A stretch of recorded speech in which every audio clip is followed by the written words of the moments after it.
Hi అండి, వంకాయ్స్ కిచెన్కి స్వాగతం. ఈరోజు మీకు హెల్దీ అండ్ టేస్టీ ఉప్మా చేసి చూపించబోతున్నానండి. ఈ లోపల మీరు వంకాయ్స్ కిచెన్ని సబ్స్క్రైబ్ చేయండి, షేర్ చేయండి, లైక్ చేయండి, కామెంట్ చేయండి, అలాగే పక్కనే ఉన్న గంట కొట్టండి. అలాగే మీ బంధుమిత్రులందరికి కూడా చెప్పి ఫార్వర్డ్ చేయండి, సబ్స్క్రైబ్ చేయమని చెప్పండి.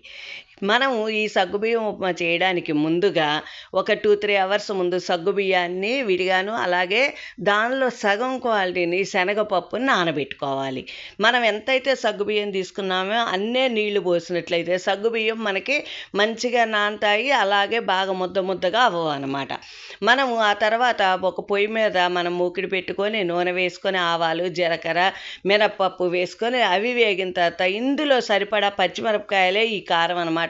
మనం వేరే కారం వేయం కాబట్టి సరిపడా పచ్చిమిరపకాయలు, కరివేపాకు వేసి వేయించుకోవాలి. అవి వేగిన తర్వాత మనం శనగపప్పుని ముందుగానే వడకట్టేసి ఆరబెట్టుకోవాలి. ఆ శనగపప్పుని వేసి కొద్దిసేపు సిమ్లో పెట్టి వేగనివ్వాలి.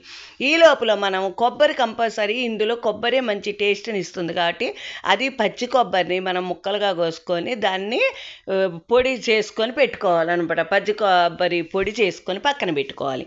ఈ శనగపప్పు వేగిన తర్వాత మనం ఇందులో సగ్గుబియ్యం కూడా వేసి వేపుకోవాలి.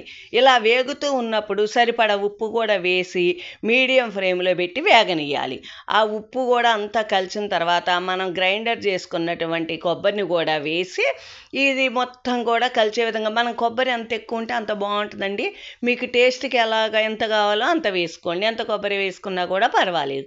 ఆ తర్వాత ఈ కొబ్బరి కూడా వేగిన తర్వాత మనం దించే ముందు స్టవ్ బంద్ చేసి నిమ్మకాయ కూడా మనకి టేస్ట్ తగ్గట్టు నిమ్మకాయ పిండుకోవాలి. నిమ్మకాయ వేయకపోతే అసలు రుచే ఉండదండి. కంపల్సరీ అంతో ఇంతో నిమ్మకాయ పడాలి. ప్రతి ఒక్కళ్ళు కూడా కంపల్సరీ ఈ ఉప్మాని తయారు చేసుకొని తినండి. ఎంత హెల్తీగా ఉందో కూడా నాకు కామెంట్ చేయండి. మీ ఫ్రెండ్స్కి, స్నేహితులకి అందరికీ కూడా నా ఛానల్ నుండి ఫార్వర్డ్ చేయండి. Please subscribe me.